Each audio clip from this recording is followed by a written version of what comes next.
PSI ಮೇಲೆ JDS MLC ದರ್ಪ ಏಕವಚನದಲ್ಲಿ ಬಾಯಿಗೆ ಬಂದಂತೆ ಪಿಎಸ್ಗೆ ಬೈದಿರುವಂತಹ ಒಂದು ಘಟನೆ ನಡೆದಿರೋದು. ಈಗ ಏಕವಚನದಲ್ಲೇ ಪಿಎಸ್ಐಗೆ ಅಲ್ಲಿ ಅವಾಚ್ಯವಾಗಿ ನಿಂದನೆ ಮಾಡಿರೋದು. ಪಿಎಸ್ಐ ಮೇಲೆ ಎಂಎಲ್ಸಿ ಮರಿತಿಬ್ಬೇಗೌಡ ಈಗ ದರ್ಪವನ್ನ ತೋರಿರುವಂತಹ ಘಟನೆ ನಡೆದಿದೆ.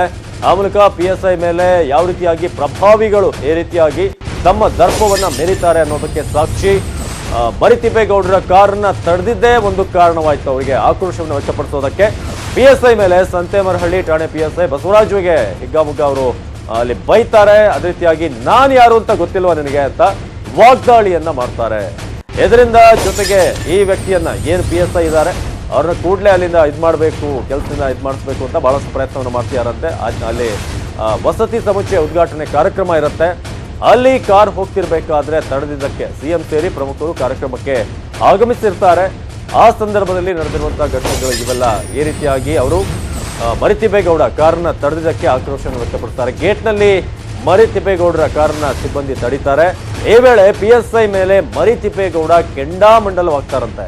ಸಾರಾ ಮಹೇಶ್ ಮನವೊಲಿಕೆಗೂ ಕೂಡ ಮರಿತಿಬ್ಬೇಗೌಡ ಬಗ್ಗೋದಿಲ್ಲ. ನಾನು ಯಾರು ಅಂತ ನಿಮ್ಗೆ ಗೊತ್ತಿಲ್ವಾ, ನನ್ನ ಕಾರನ್ನೇ ತಡೆಯೋದಕ್ಕೆ ಎಷ್ಟು ಧೈರ್ಯ ಇರಬೇಕು ಅಂತ. ಪಿಎಸ್ಐ ಸಸ್ಪೆಂಡ್ ಆಗಲೇಬೇಕು ಅಂತ ಪಟ್ಟು ಹಿಡಿದಿದ್ದಾರಂತೆ. ಈಗ ಸ್ಥಳಕ್ಕೆ ಐಜಿ ಎಸ್ಪಿ ಬರಲಿ ಅಂತ ಹಠ ಹಿಡಿದ್ರು. ಕೇವಲ ಒಂದು ಕಾರನ್ನ ತಡೆದಿದ್ದಕ್ಕೆ ಕೊನೆಗೆ ಕಾರ್ಯಕ್ರಮಕ್ಕೆ ಕರೆದುಕೊಂಡ್ರು ಹೋದ್ರಂತೆ ಸಚಿವರು ಸಾರಾ ಮಹೇಶ್ ಅವರು. ಅಲ್ಲಿವರೆಗೂ ಕೂಡ ಅವರು ಅಲ್ಲಿ ಒಪ್ಪೋದಿಲ್ಲ, ನಾನು ಇಲ್ಲಿಂದ ಹೊರಡೋದಿಲ್ಲ, ಈತನನ್ನ ಕೂಡಲೇ ಸಸ್ಪೆಂಡ್ ಮಾಡಿ ಅಂತ ಆವಾಸ ಹಾಕ್ತಾರಂತೆ. ಯಾರು ಹೇಳಿದ್ರು ಅವ್ರ ನಂಬರ್ ನನಗೆ ಮಾತ್ರ ಅವ್ರ ನಂಬರ್ ಕೊಡು. ನೀನು ಈಗ ಬಿಡು ಅಂತ ಹೇಳಿದ್ರಲ್ಲ, ಅವ್ರ ನಂಬರ್ ಕೊಡು. ಇಲ್ಲ ಸರ್, ಕಂಟ್ರೋಲ್ ಅವ್ರ ಜೊತೆ ಮಾತಾಡ್ಕೊಂಡು ಹೋಗ್ತೀನಿ. ನೀನ್ ಬಿಡು ಅಂತ ಹೇಳಿದಲ್ಲಪ್ಪ ಅವ್ರು. ಇವತ್ತು ಇತಿಹಾಸ ಮಾದೇಶ್ವರ ಬೆಟ್ಟದಲ್ಲಿ ಬೇಡ ಬೇಡ ಬೇಡ ಇಲ್ಲ ಇಲ್ಲ ಇಲ್ಲ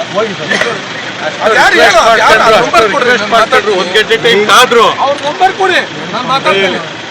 ಅಷ್ಟು ರಿಕ್ವೆಸ್ಟ್ ಮಾಡ್ಕೊಂಡ್ರು, ಒಂದ್ ಗಂಟೆ ಟೈಮ್ ಕಾದ್ರು. ಇಷ್ಟೆಲ್ಲ ಹೇಳಿದ್ರು ನೀವು ಹೆಂಗ್ ವರ್ತಿಸಿದ್ರಿ? ನೀವು ಆಗಲ್ಲ ಕಣ್ರಿ ಅಂತ ಹೇಳಿದ್ರಿ, ನೀವು ಮಾತ್ರ ಬಿಡಿ ಅಂತ ಹೇಳಿರೋದು ನಮಗೆ. ಹೌದಾ? ಈಗ ಆಯ್ತು, ಸಾಹೇಬ್ರ ಹೆಸರು ಆಯ್ತು ಕಳಿಸಿ ಅಂತ ಹೇಳಿದ್ರೆ ಇಲ್ಲ ಇಲ್ಲ ಯಾರು ಪ್ರೋಟೋಕಾಲ್ ಆಗ್ತಾರೆ, ಹೋಗಲ್ಲ ಕೊಡ್ರಿ. ತಗೊಳ್ಳೋ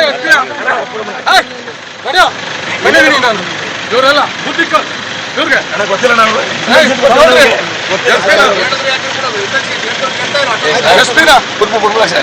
ಹೋಗಿ ಸರ್, ಹೋಗಿ. ನಾನು ಹೋಗಲ್ಲ ರೀ, ಇರ್ರಿ.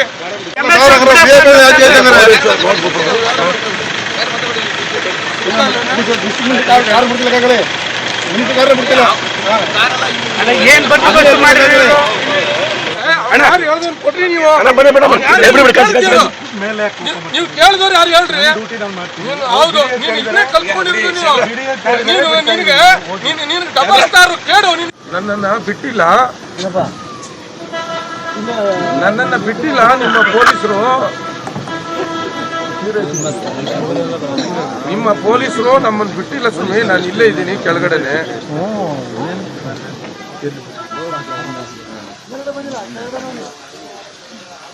ಇಲ್ಲ ನಾನು ಬರಲ್ಲ. ನೀವು ಅವ್ರ ಮೇಲೆ ಕ್ರಮ ಮಾಡುವವರೆಗೂ ನಾನು ಬರಲ್ಲ. ನೀವು ಅವ್ರ ಮೇಲೆ ಕ್ರಮ ಮಾಡುವವರೆಗೂ ಬರಲ್ಲ. ಒಬ್ಬ ಶಾಸಕರಿಗೆ ಇಷ್ಟೆಲ್ಲ ರಿಕ್ವೆಸ್ಟ್ ಮಾಡಿದ್ರು ಕೂಡ ನೀವು ಒಬ್ಬ ಡಬಲ್ ಸ್ಟಾರು ಅರ್ಥ ಮಾಡ್ಕೊಳ್ಳೋದಿಲ್ಲ ಪ್ರೋಟೋಕಾಲ್ ಅಂತ ಹೇಳಿದ್ರೆ ನೀವೇನ್ರಿ? ನೀವು ನಿಮ್ಮ ಪೊಲೀಸ್ ಅಧಿಕಾರಿಗಳು ಕಲ್ಸಿರೋದು ನೀವು ಎಸ್ ಪಿ ಅವರೇ ನಡಿಬಾರ್ದು, ತಡೆದೋಗ್ಲಿ. ನನ್ಗೆ ಗೊತ್ತು, ಗೊತ್ತಾಯ್ತಾ? ನಾನು ಹೋಗೋದಲ್ಲ ಕಣೆ. ನೀ ಕೊಡು, ಅದು ಯಾರು ಹೇಳಿದ್ರು ಅವ್ರ ನಂಬರ್ ನನಗೆ ಮಾತ್ರ ಅವ್ರ ನಂಬರ್ ಕೊಡು. ನೀನು ಈಗ ಬಿಡು ಅಂತ ಹೇಳಿದ್ರಲ್ಲ, ಅವ್ರ ನಂಬರ್ ಕೊಡು. ಇಲ್ಲ ಸರ್, ಕಂಟ್ರೋಲ್ ಅವ್ರ ಜೊತೆ ಮಾತಾಡ್ಕೊಂಡು ಹೋಗ್ತೀನಿ. ನೀನ್ ಬಿಡು ಅಂತ ಹೇಳಿದಲ್ಲಪ್ಪ ಅವ್ರು. ಇವತ್ತು ಇತಿಹಾಸ ಮಾದೇಶ್ವರ ಬೆಟ್ಟದಲ್ಲಿ ಬೇಡ ಬೇಡ ಬೇಡ ಇಲ್ಲ ಇಲ್ಲ ಇಲ್ಲ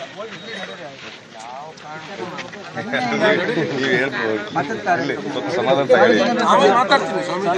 ಇಲ್ಲ ಕಾರ್ಯಕ್ರಮ ಮುಗಿಲಿ ಅಂತೀನಿ. ಆಮೇಲೆ ಮಾತಾಡ್ತೀನಿ. ಹೋಗ್ ಬನ್ನಿ ಸರ್.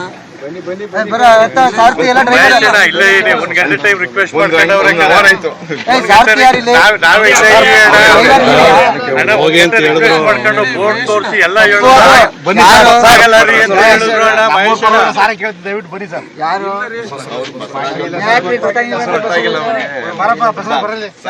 ಸಾರಿ ಕೇಳಪ್ಪ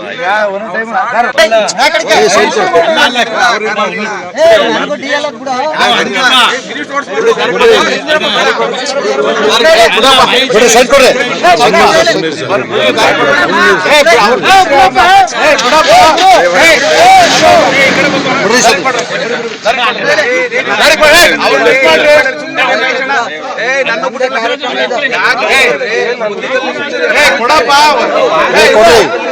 ಕೊಡಿ ಕೊಡಿ ಅಂತೇಳಿ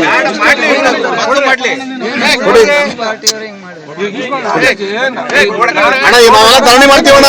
ಈಗ ನಾವೆಲ್ಲ ಧರಣಿ ಮಾಡ್ತೀವಣ್ಣ. ಮತ್ತೆ ಈಗ ನಾವೇ ಧರಣಿ ಸಸ್ಪೆಂಡ್ ಆಗಲಿ ಧರಣಿ ಮಾಡ್ತೀವಿ ಕಳಿಸೋಣ. ನಾವೇ ಧರಣಿ ಮಾಡ್ತೀವಿ, ನೀವು ಹೋಗೋಣ. ಈಗ ನಾವೇ ಇದೀವಿ ಪಕ್ಷದವರೆಲ್ಲ, ಈಗ ಧರಣಿ ಮಾಡ್ತೀವಿ. ನೀವು ಮುಂದೆ ಹೋಗೋಣ, ಕಾರ್ಯಕ್ರಮಕ್ಕೆ ಹೋಗೋಣ. ಈಗ ಎತ್ಕೊಂಡು ಹೋಗೋಣ, ನಿಲ್ಲಬೇಡಿ. ಈಗ ನಿಮ್ಮಂತವ್ರಿದ್ದ ಒಂದೊಂದು ಸಮಸ್ಯೆಗಳಾಗದ. ನೀವು ವಿರೋಧ ಪಕ್ಷದನ ದಾಡಿ ಕೂರ್ಸ ಸಸ್ಪೆಂಡ್ ಈಗ ನಾವೆಲ್ಲ ಇರ್ತೀವಿ, ಹೋಗೋಣ ಮಹೇಶಣ್ಣ. ನಾವು ಧರಣಿ ಮಾಡ್ತೀವಿ ಸರ್. ಈಗ ಅಲ್ಲ ಸರ್, ಇಷ್ಟೆಲ್ಲ ಹೇಳಿದ್ರು ಕೂಡ ಅವ್ರು ಬರಲ್ಲ ಮಾಡ್ಸೋಣ ಅಂತ ಹೇಳಿದ್ವಲ್ಲ. ಸಸ್ಪೆಂಡ್ ಮಾಡ್ಸೋಣ ನಡಿ. ನನ್ನ ಐಜಿಗೆ ಹೇಳ್ಬಿಟ್ಟು ಸಸ್ಪೆಂಡ್ ಮಾಡ್ಸೋಣ ನಡಿ. ಪಾರ್ಟಿಗೆ ನಾವು ಇವರು ಇವ್ರು ಹೇಳ್ತಾ ಇದ್ರು MLC ಅದು ಅವರು ಸ್ಟಿಕ್ಕರ್ ನೋಡಿದ್ಮೇಲೆ ಬಿಡ್ಬೇಕಾಯ್ತು. ನಿನ್ನ ನೋಡಕ್ಕೆ ಇಡೀ ರಾಜ್ಯದಲ್ಲೆಲ್ಲ ನೋಡಿರ್ತಾರೆ. ಈ ಬಗ್ಗೆ ಹೆಚ್ಚಿನ ಮಾಹಿತಿಯನ್ನು ನೀಡ್ತಾರೆ ನಮ್ಮ ಪ್ರತಿನಿಧಿ ನಂದೀಶ್. ಇದೀಗ ನಾವು ನೋಡ್ತಾ ಇದೀವಿ, ಸಾಕಷ್ಟು ಒಂದು ಸೀನ್ ಕ್ರಿಯೇಟ್ ಆಗಿದೆ ಆಗಿತ್ತಲ್ಲಿ. ಸೊ ಯಾಕೆ ಇದಾಯ್ತು, ಯಾಕೆ ತಡೆದ್ರಲ್ಲಿ PSI ಅವರು, ನಂತರ ಆಗಿದ್ದೇನು ಅಂತ? ಅವಿನಾಶ್, ನಿನ್ನೆ ಮುಖ್ಯಮಂತ್ರಿ ಕುಮಾರಸ್ವಾಮಿ ಅವರು ಮಲೆ ಮಹದೇಶ್ವರ ಬೆಟ್ಟಕ್ಕೆ ಬಂದಿದ್ರು. ಅಲ್ಲಿ ವಿವಿಧ ಅಭಿವೃದ್ಧಿ ಕಾಮಗಾರಿಗಳಿಗೆ ಚಾಲನೆ ಕೊಟ್ಟು ನಂತರ ಸುತ್ತೂರು ಮಠ ಏನು ಅಲ್ಲಿ ಸುಮಾರು 63 ವಸತಿ ಗೃಹಗಳ ಒಂದು ಸಮುಚ್ಚಯವನ್ನು ನಿರ್ಮಾಣ ಮಾಡಿದೆ. ಅದರ ಉದ್ಘಾಟನೆಗೆ ಆಗಮಿಸಿ ಅದನ್ನು ಉದ್ಘಾಟನೆ ಮಾಡಿ ವೇದಿಕೆಗೆ ಆಗಮಿಸಿದ್ರು. ಮುಖ್ಯ ದ್ವಾರದಿಂದ ಕುಮಾರಸ್ವಾಮಿ ಮತ್ತು ಬೇರೆ ಬೇರೆ ಗಣ್ಯರ ವೆಹಿಕಲ್ ಗಳೆಲ್ಲ ಹೋದ ನಂತರ ಅಲ್ಲಿ ಟ್ರಾಫಿಕ್ ಜಾಮ್ ಆಗಬಹುದು ಅನ್ನೋ ಕಾರಣಕ್ಕೆ ಮತ್ತೆ ಬೇರೆ ಯಾವುದೇ ರೀತಿಯ ವೆಹಿಕಲ್ ಗಳನ್ನ ಬಿಡಬೇಡಿ ಅಂತ ಹೇಳಿ ಮೇಲಧಿಕಾರಿಗಳು ಆದೇಶ ಕೊಟ್ಟು ಮುಖ್ಯ ದ್ವಾರವನ್ನು ಬಂದ್ ಮಾಡಿದ್ರು.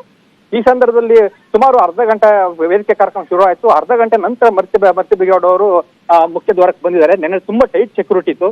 ಅಂತ ಸಂದರ್ಭದಲ್ಲಿ ಮುಖ್ಯ ದ್ವಾರಕ್ಕೆ ಇವರು ಮರ್ತಿ ಬಿಗೌಡ ಬಂದಿದ್ದಾರೆ. ಮರ್ತಿ ಬಿಗೌಡ ಅವರನ್ನ ಅಲ್ಲಿ ಸಿಬ್ಬಂದಿಗಳು ಕರೆದಿದ್ದಾರೆ. ಯಾರು ಅಂತ ಗೊತ್ತಾಗಿಲ್ಲ. ಅವ್ರು ಮರ್ತಿ ಬಿಗೌಡರು ಅವರು ಮಾಜಿ ಉಪಸಭಾಪತಿ ಅಥವಾ MLC ಅನ್ನೋದು ಗೊತ್ತಾಗಿಲ್ಲ. ಯಾವುದೇ ವೆಹಿಕಲ್ ಗಳನ್ನ ಬಿಡಬೇಡಿ ಅಂತ ಹೇಳಿ ಮೇಲಧಿಕಾರಿಗಳು ಆದೇಶ ಕೊಟ್ಟಿದ್ರಿಂದ ಯಾರನ್ನು ಬಿಡದೆ ಅಲ್ಲಿ ತಡೆ ಹಿಡಿದಿದ್ದಾರೆ. ಮರ್ತಿ ಬಿಗೌಡರಿಗೆ ಕೋಪ ನೆತ್ತಿಗೇರಿದೆ.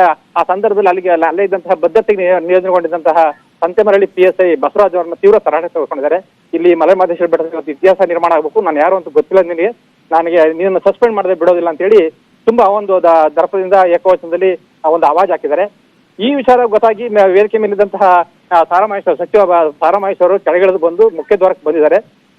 ಮರ್ತಿ ಬಿಗೌಡರ ಸಮಾಧಾನ ಮಾಡಿದ್ದಾರೆ. ಈಗಾಗಲೇ ವೇದಿಕೆ ಕಾರ್ಯಕ್ರಮ ಶುರುವಾಗಿದೆ, ಬನ್ನಿ ಹೋಗೋಣ ಅಂತ ಹೇಳಿ ಕೇಳಿದ್ದಾರೆ. ಮತ್ತೆ ಅಲ್ಲೇ PSI ಬಸವರಾಜ್ ಅವರನ್ನ ಕ್ಷಮೆ ಕೇಳಿಸಿದ್ದಾರೆ.